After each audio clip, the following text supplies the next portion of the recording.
Okay, hi everyone. Now we are into part three, uniting the forces of the brief overview of the three parts to the second chakra series.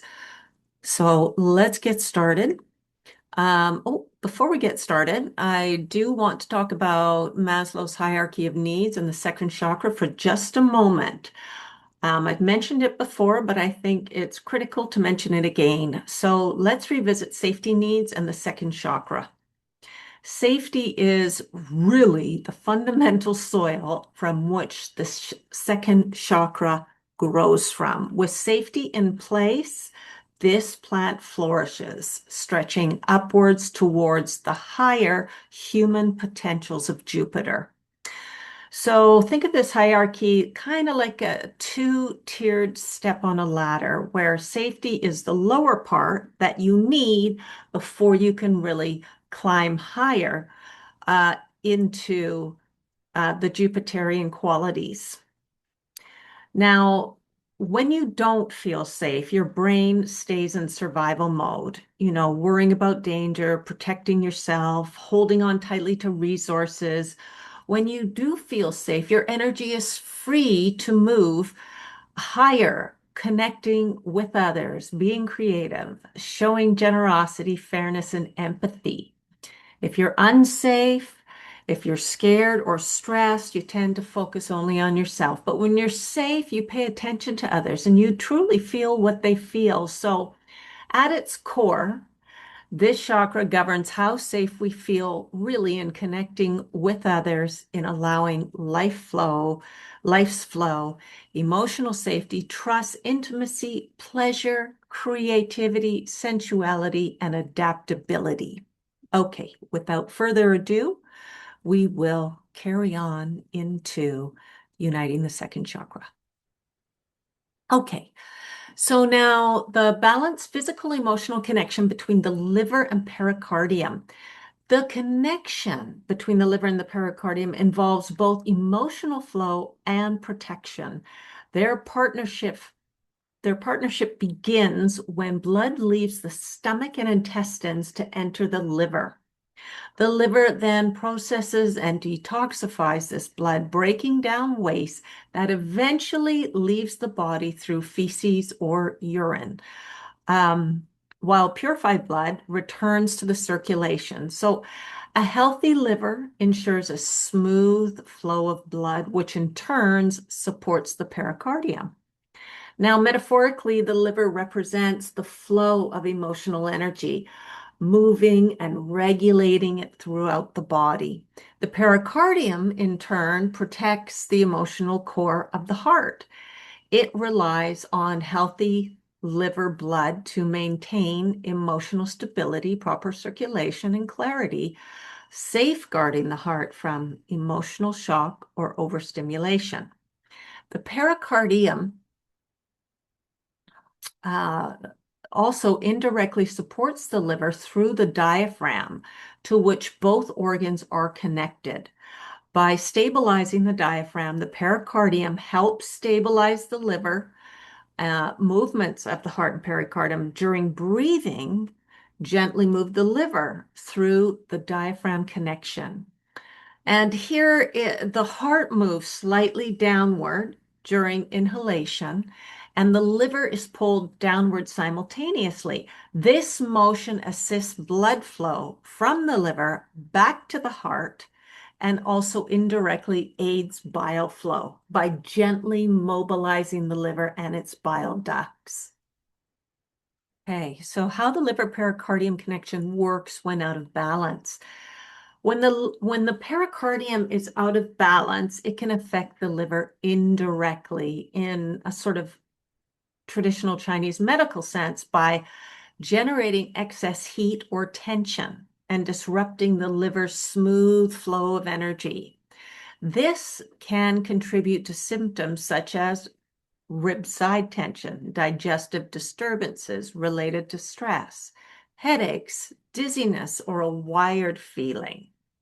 Now, because the liver is responsible for regulating the smooth flow of emotions, stagnation can lead to irritability, frustration, or anger. In Western anatomy, the liver can influence the diaphragm, and the diaphragm influences the pericardium. If the liver becomes congested or enlarged, it can restrict or elevate the diaphragm because the pericardium is firmly attached to the diaphragm's central tendon. Reduced diaphragmatic motion can create tension on the pericardium, slightly altering its resting position, reducing mobility during breathing, and contribute to sensations of chest tightness or restricted breath. Now, from an emotional perspective, in traditional Chinese medicine, the pericardium acts as the protector of the heart. When emotional trauma is unresolved and the liver becomes stagnant or overheated, the pericardium may become rigid or unresponsive.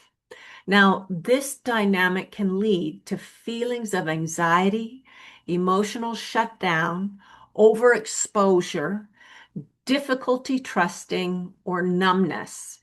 So, for example, a person under chronic emotional stress may feel walled off or shut down because the pericardium is overly tight, while the liver becomes restless or irritable due to stagnation. Now, let's just look at the emotions here of the second chakra. And let's split them into their respective quadrants. We've got liver Pisces equals empathy, arts, creativity, flexibility, adaptability, and hope.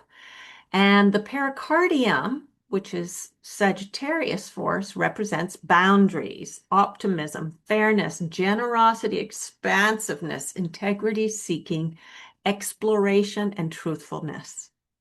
Now, when balanced, these two forces foster trust in the universe and a sense that everything is connected. And when these two forces balance and marry in the center, they form their own Jupiter. This is when they are totally balanced.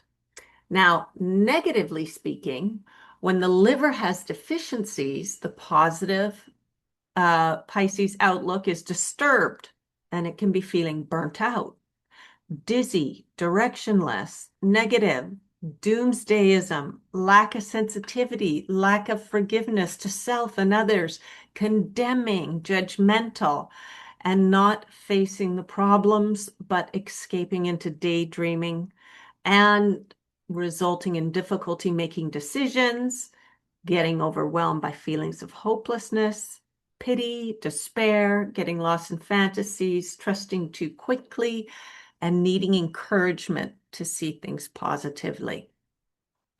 Now, when the pericardium has deficiencies, its normally positive Sagittarius outlook is disturbed, and it can fail to see the bigger picture on things.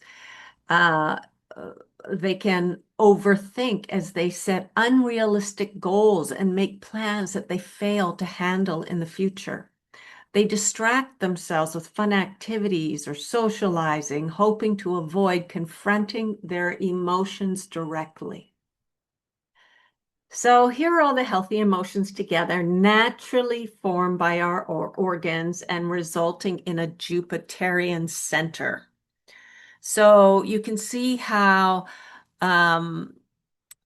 the feelings of unity and the outward feelings of action and exploration come together to form expansion, meaning, and wisdom.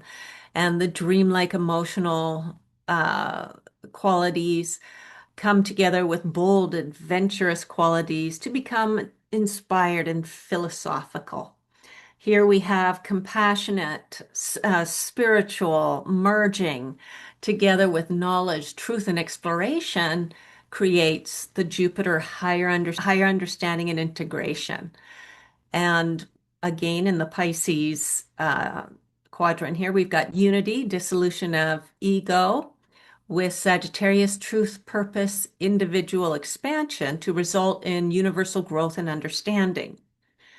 So Pisces empathy, spiritual insight, imagination, together with optimism, courage, philosophical wisdom becomes big picture thinking, belief, in oneself and the world at large, and growth oriented. So you can see how this works, how the Pisces merges together with Sagittarius to form all these fantastic higher Jupiter qualities. And this is all formed by our organs. So let's talk about Jupiter force for a second. So when aligned liver energy merges with an aligned pericardium, it feels boundless. Sagittarian energy merges with Pisces energy to find meaning in that feeling. Life expression brings luck, expansion when you follow your aligned intuition rather than forcing outcomes logically. In balance, you inspire and uplift others through kindness, creativity, or spiritual insight. You grow via compassionate expansion, growing through understanding and connecting rather than purely material gain. You also know when to say no to unsafe or draining environments and surround yourself with people that you trust.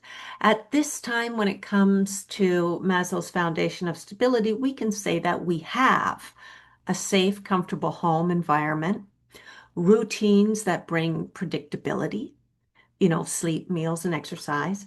We budget or build small savings for a sense of security. We simplify expenses to feel more in control. We regulate our meals, our hydration, our exercise, and we do preventative health care and address chronic stress. So balancing in the center, we create the sacral chakra, our own Jupiter. Jupiterian identity feels like it deserves, and it has defined limits. It knows when to stop because it has boundaries and it doesn't flow into excess. This chakra is the wellspring, a creative energy, and Jupiter expands that creativity with big ideas, artistic expression, and innovation. Jupiter is about the joy, the pleasure, the sensuality, and it magnifies enjoyment, giving a sense of fullness and gratitude. This chakra governs intimacy and how we share ourselves, and Jupiter adds generosity, benevolence, turning relationships into spaces of growth and blessings. Jupiter is adaptable and has emotional flow, and its optimism supports emotional resilience, and its hopefulness expands in relationships. The second chakra naturally opens to new experiences and desires, with Jupiter encouraging the seeking of knowledge, travel, spiritual growth, exploring life's pleasures and life's mysteries. So we can actually help balance and solidify our Jupiterian centers with thoughts, words, and actions that are Jupiter oriented, such as I only keep that which serves me in a positive way. Actions can be around sympathizing with others, speaking only the positive, handling issues as they come up positively, circulating in our communities in a healthy way, exploring the arts, getting into nature, forest bathing, and basically seeking relaxation and pleasure regularly. Being generous in love and relationships, sharing joy, resources, intimacy, and optimism, trusting emotions and life's unfolding, and exploratory play, and the willingness to try new things and expand your horizons. So, Jupiter, by doing thoughts, words, and taking action with Jupiterian type activities, Jupiterian type words, Jupiterian type thoughts, we can become more in line in a positive way. Now, the conclusion here is that our health directly relates to our emotions. which influence the organs and the body's meridians. And this emotional energy can radiate, circulate, or negatively become blocked within them. Now, the archetypes are metaphoric representation of specific energies in our bodies that need attention. In understanding the codex behind these archetypes, we can redirect behaviors or even just notice behaviors in others, such as children or seniors, for example, and redirect them for better health with specific exercises, words, and deeds and thoughts, creating thoughts which can contribute to the resolution of specific health issues and at least make them manageable. This is the importance of understanding the codex. So right now there is a real great need to understand the power of our emotions, really use them for healing. With illness on the rise, we are at the mercy of these astrological forces that live within and without our being. And unlocking the deeper vibratory knowledge behind them can help psychological and physical imbalance. And learn how they affect one another and what we can really do about it in ourselves or in others. This is the path today in natural healing or in assisting modalities with this natural healing because it's so easily accessible after the knowledge is unlocked. It's easy to deliver, it's easy to implement, and the residual effects are, well, there really is no end from small to large effects. So this is the next stage. This is the future. So there are 10 other archetypes that relate directly to the organs of the human body, which form the other six chakras. And balancing and uniting your system is really the path to vibrant health, individuation, full clarity, and full power. It's the key to psychological and spiritual maturity, making one less dependent on external validation and more guided by inner wisdom. When balance occurs, the centers align and the energy flow brings good health, and the Kundalini rises to unite the body mind and solidify your inner circle, your inner solar system, your spiritual body. Now, you can learn more about this in my upcoming publication, The Goddess and Her Sacred Circle. So I really want to thank you today so much for being here. Your viewing means that you are in alignment with this material and feel your own personal power rather than being dictated to from the outside. And that's authentic, brave, honest, and true, and the greatest path you can follow.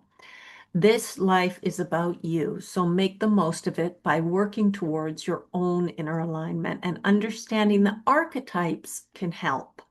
I wish you the best as you migrate this internal territory to become a distinct, authentic individual by integrating all the aspects of the self, conscious and unconscious, into a balanced whole personality of who you are at your core.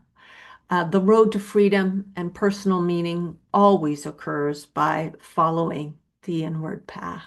So, thank you.